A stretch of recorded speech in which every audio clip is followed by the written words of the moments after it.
The Republican majority in this House is a joke.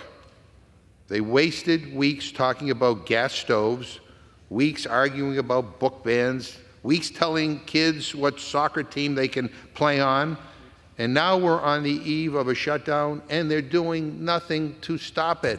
I think what this place needs is an exorcism. The Republican Party has gone to war with itself. And it doesn't matter which side wins, because either way, they're not worried about anybody but themselves. This is a serious, consequential moment for this Congress. There are real impacts if there is a government shutdown. There are impacts to our credit rating. There are impacts to job creation. There are impacts to a whole bunch of things, but most importantly, Mr. Speaker, there are impacts, negative impacts for the people of this country. Mr. Speaker, let's be honest with each other. We are only a few days away from a shutdown.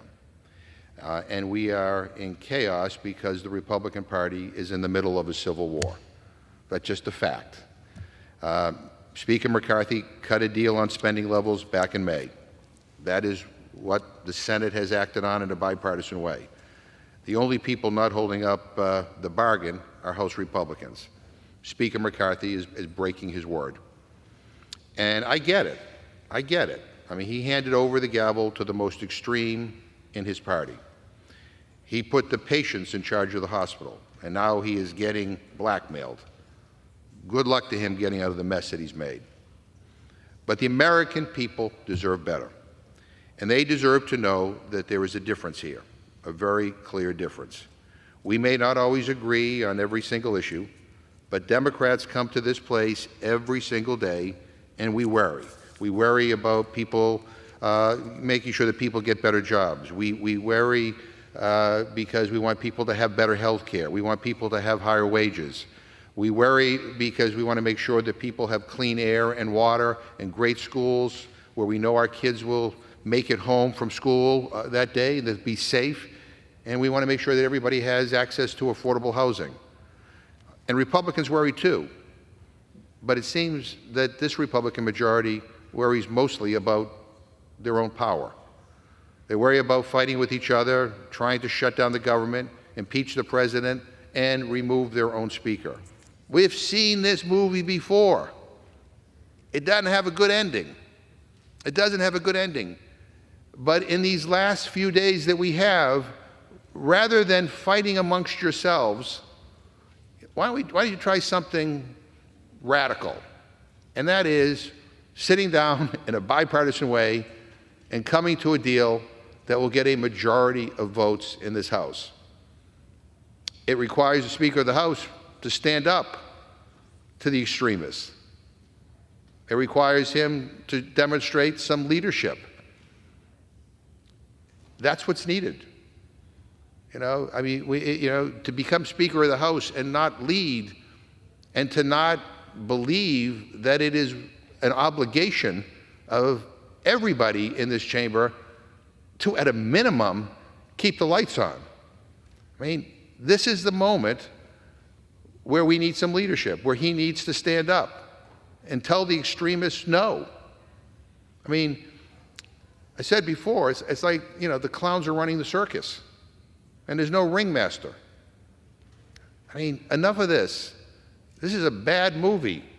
And by the way, it's not just Democrats who are expressing concern about what's going on, and it's not just independents as well that are expressing concern, but I hear it from members of your own conference who have been on TV basically sounding the alarm bells, saying this is dysfunction. This is an unmitigated disaster. These are the words of Republican members who are warning your leadership to get their act together.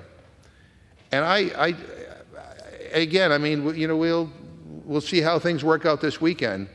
But if the reports that we're reading are true, we're going to see a CR come to the Rules Committee that's even more extreme than the extreme CR that we dealt with and that was pulled the other day.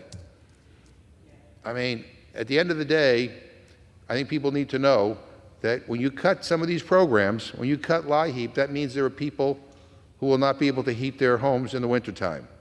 When you cut Head Start, that means there are countless kids who will not have an opportunity to succeed in the future. When you cut programs like WIC, it means that there are pregnant mothers and newborn babies that will not have access to good nutrition. When you cut medical research, you are not only putting farther off the day where we find a cure to some of these dreaded diseases that kill people,